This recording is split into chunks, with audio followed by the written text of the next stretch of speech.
Well, hello. Welcome back to Bound to Happen, where everything is uncertain but the books, right?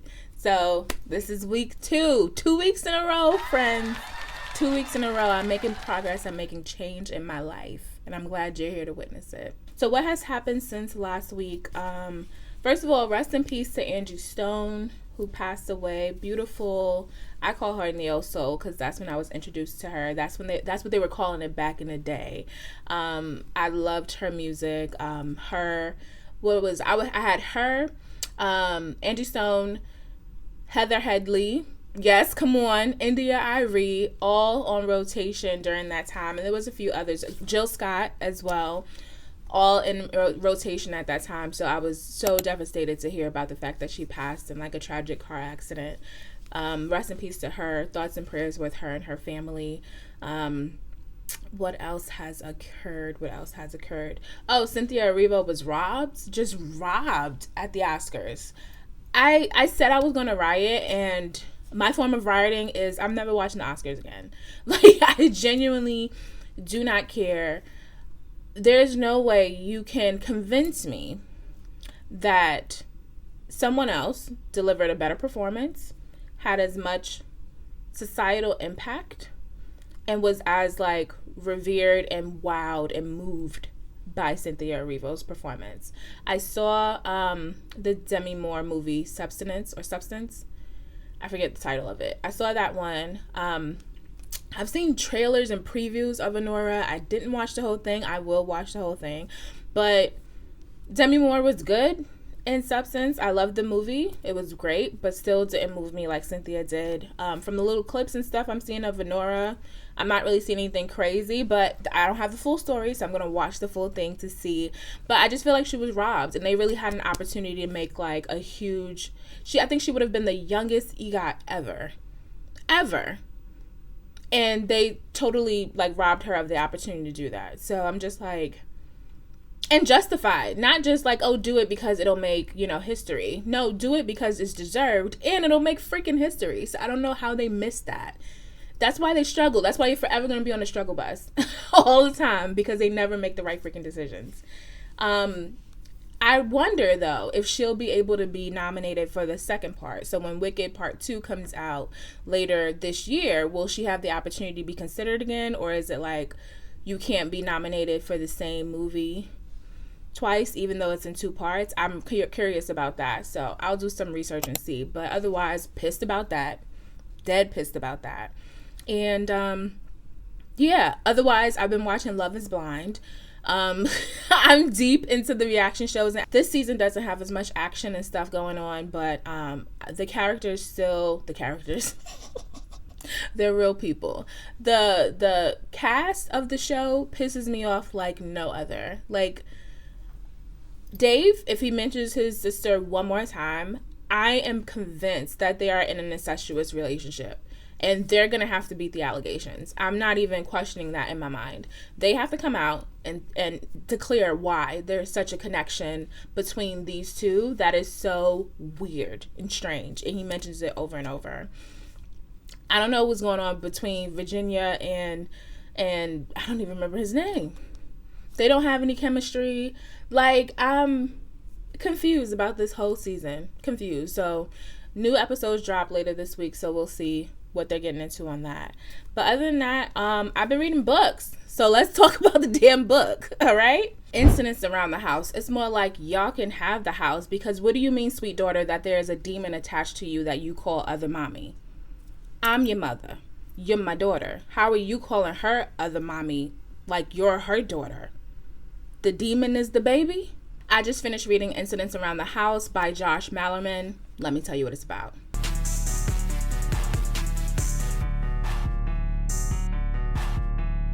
8-year-old Bella has been communicating with a demon that she calls Other Mommy for weeks, months, years. We're not quite sure.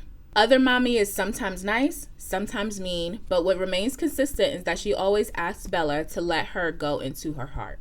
The story is told from 8-year-old Bella's point of view, and I was really worried that that would make the story sound too juvenile. I don't want to read no baby speak for 300 pages, but it really wasn't like that. Bella was written in a way that really conveyed kind of what she was feeling through a child's lens without it sounding super childish and super juvenile, so it was really well done. And the way that this demon is described is literal nightmare fuel. It is the most grotesque creature that I think, ever heard described in a horror book. Even though I read this book, a few months ago at this point, I can still picture the anatomy of this weird demon, and that's crazy to me. I never want to come across this shit in real life. I never want to turn a corner and have this thing standing there because I'm going to void my bowels. It really paints this demonic entity as something that is relentless, inescapable, and all-encompassing. The title of this book is Incidents Around the House, but it's really not a haunted house story. It's more about a haunted person, a haunted family, if you will. The story was mostly fast-paced. It did have a little section in there where it dragged just a little bit, but it wasn't in a way that's like, oh my God, let's get through this. It kind of just built some anticipation for what would happen next. Because, if you're being chased by a demon, at some point you gotta chill and collect your thoughts.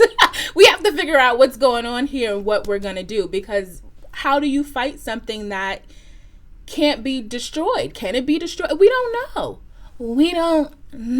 But I have some notes. The only thing that I would have liked to see more of is exploration of this demon's origins. Quite know what it is, what it came from, what its motivation is. And I feel like the author tried to maybe draw some lines between the drama or turmoil that's going on between the family, because they do have some drama that needs addressing, and this demon's presence. But it didn't quite curl all the way over. It didn't quite connect. I had to do a lot of heavy lifting as a reader to try to make these connections between this demon, why it's here, what it wants, when it showed up, what its motivations are, and what's going on with this family, and how that, how that environment may have played into Bella being susceptible to the demon. I had to do a lot, and I had to just make some connections and make some shit up. I was the author. I was a little bit of an author in this one, and I feel like that's never quite good. You want to make those connections. If there's going to be a strong connection there, the author should have made them. I shouldn't have had to do all this mental gymnastics to figure it out and make it make sense, But even so, it's not enough to draw away from the book at all. I still think it was an excellent horror book, and I gave it 4 stars. I deeply enjoyed it and would read it again, and do recommend that other people read it. It's so good. I could see this being made into, Blumhouse, something along those lines, and being a really awesome, canon horror movie as well. So, chef's kiss, excellent, loved it. But what do I know?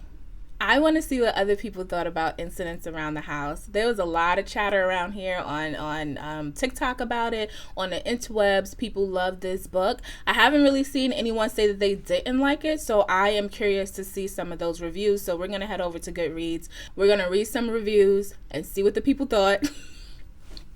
I'll see y'all over there.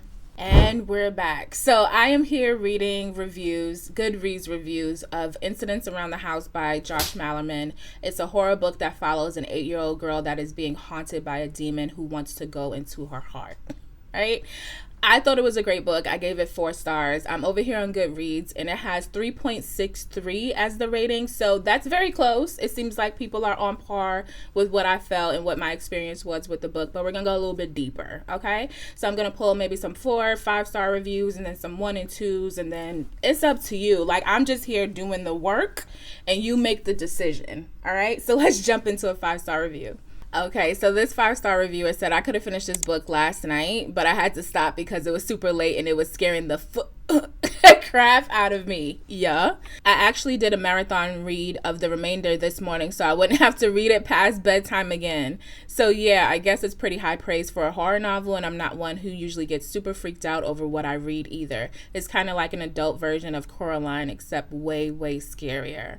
Okay, I can see that. I didn't draw that parallel, so that's really interesting for sure. I started out thinking I wasn't gonna like this book this much. I'm not generally a huge fan of novels narrated by young children, which that almost took me out. I was almost like, no. And the narration in this one just seemed extra juvenile. Oh, okay. Oh, no, I do agree with what she's saying. It did. I had to go back and check how old the girl was because I think in the description and somewhere in the book it said that she was 8, but the way she spoke or her thoughts were a bit younger. Again, it doesn't take away from the book. Her narrating it was great to me, but I did think her age-wise, like she was younger. It read more like a 5-year-old, than it would an 8-year-old. Anyway, where was I? There's also no quotation marks around the dialogue, which is something that normally drives me bonkers. By the time I was several chapters in, however, I was completely hooked. There's just something so very, very creepy about a child casually talking about such utterly terrifying events, and somehow the lack of quotation marks just adds to the creepiness of it. I have no idea why, but it does. Yeah, definitely. It was just like, again, she was living with this demon for an unknown amount of time and was chill about it. She was just like, yeah, other mommy in the closet. Like, what do you mean, Bella? What the fuck? What do you actually mean? It was crazy. It was so ridiculous. All right, awesome. Let's find a 4-star review. 4-star reviewer here. Okay, so it says, okay, Josh Malerman, you might have redeemed yourself for me with this one. I'm happy to say that this did deliver on the supernatural haunted elements with some fun, creepy moments spread throughout. I wouldn't say I care for the characters necessarily though, especially Ursula, who I wished would get kicked down the stairs by the ghost. But I found all the drama behind their family dynamic to be very entertaining, and I was consistently curious the whole time.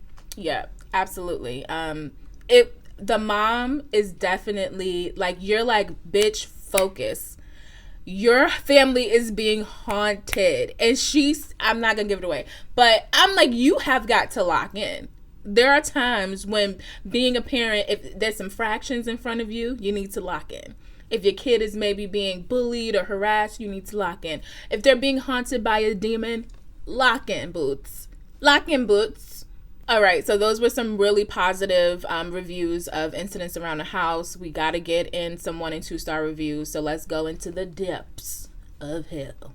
All right, so we got a 2-star review. So this one, 2-star reviewer said, I really wanted to like this. I really, really did, because everyone seemed to be fascinated by this book, even comparing it to films like Mama and It Follows.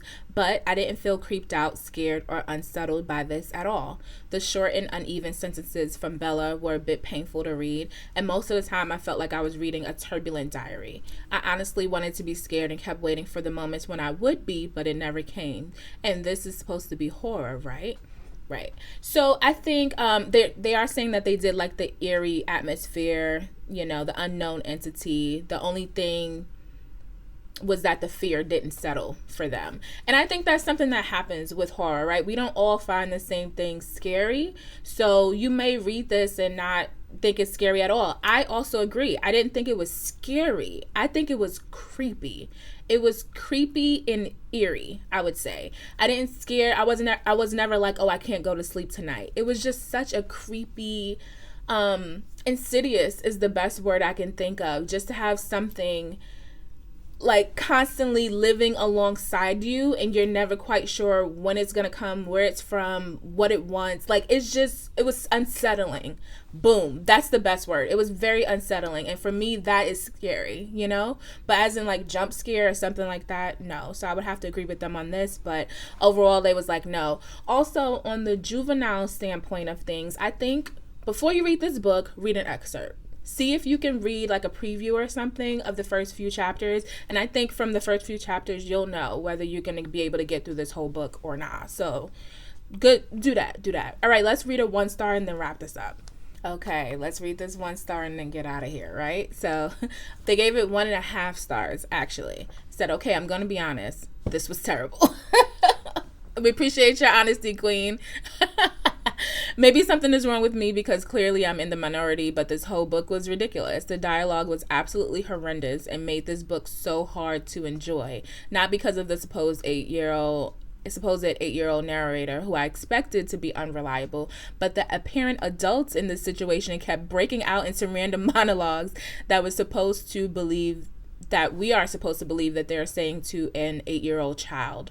All of the dialogue between characters was so cringy and did not sound natural whatsoever. I'm a huge fan of horror books and in movies, but this was not scary at all. I was excited because I love when paranormal and kids mix, but this was just weird instead of creepy. Like I said, I'm definitely in the minority, but this was awful. Okay.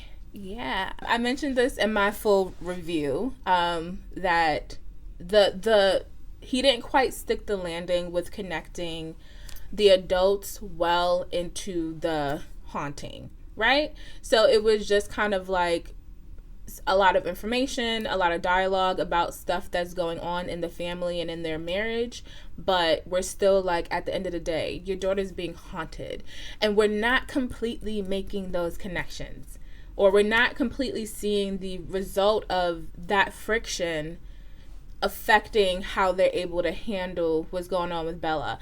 It's just, yeah, I'm like, I needed some tighter writing there. And I don't know if he was kind of handcuffed by the fact that he was writing from a child's point of view, that it's difficult. But I mean, that's where the writing craft comes in, right? You got to figure out a way to still convey what's happening with this child through the child's lens, while making sure that we, the reader, understands like a more kind of mature, nuanced feel to it. It's a heavy lift, and according to some, he didn't stick the landing.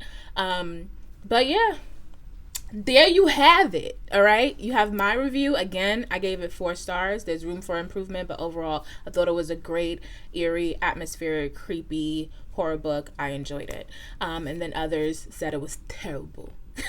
So what are you going to do? Now that you know what I think, what some others think, do you think you'll pick this up? If you've read it, let me know what your review is. What did you think about Incidents Around the House by Josh Malerman?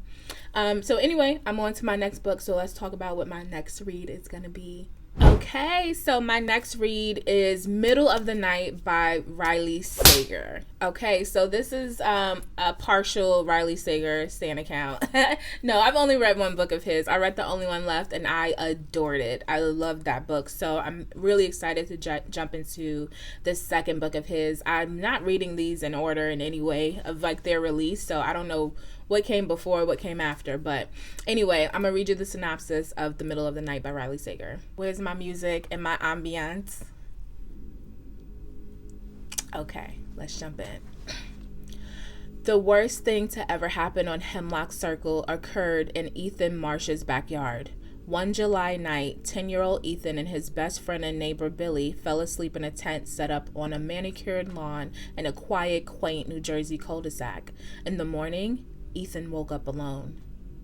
During the night, someone had sliced the tent open with a knife and taken Billy. He was never seen again. 30 years later, Ethan has reluctantly returned to his childhood home. Plagued by bad dreams and insomnia, he begins to notice strange things happening in the middle of the night. Someone seems to be roaming the cul-de-sac at odd hours, and signs of Billy's presence keep appearing in Ethan's backyard. Is someone playing a cruel prank? Or has Billy, long thought to be dead, somehow returned to Hemlock Circle? The mysterious occurrences prompt Ethan to investigate what really happened that night, a quest that reunites him with former friends and neighbors and leads them into the woods that surround Hemlock Circle, woods where Billy claimed monsters roamed, and where a mysterious institute does clandestine research on a crumbling estate. The closer Ethan gets to the truth, the more he realizes that no place, be it quiet forest or suburban street, is completely safe, and that the past has a way of haunting the present.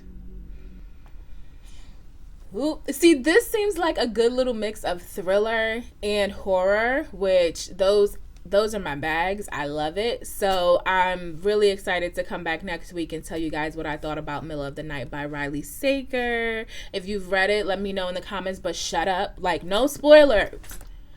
Okay? All right. So thank you guys. Great being here. Let me know what's up with you, what's going on, what you're reading, and I will see you next week. All right? Bye-bye.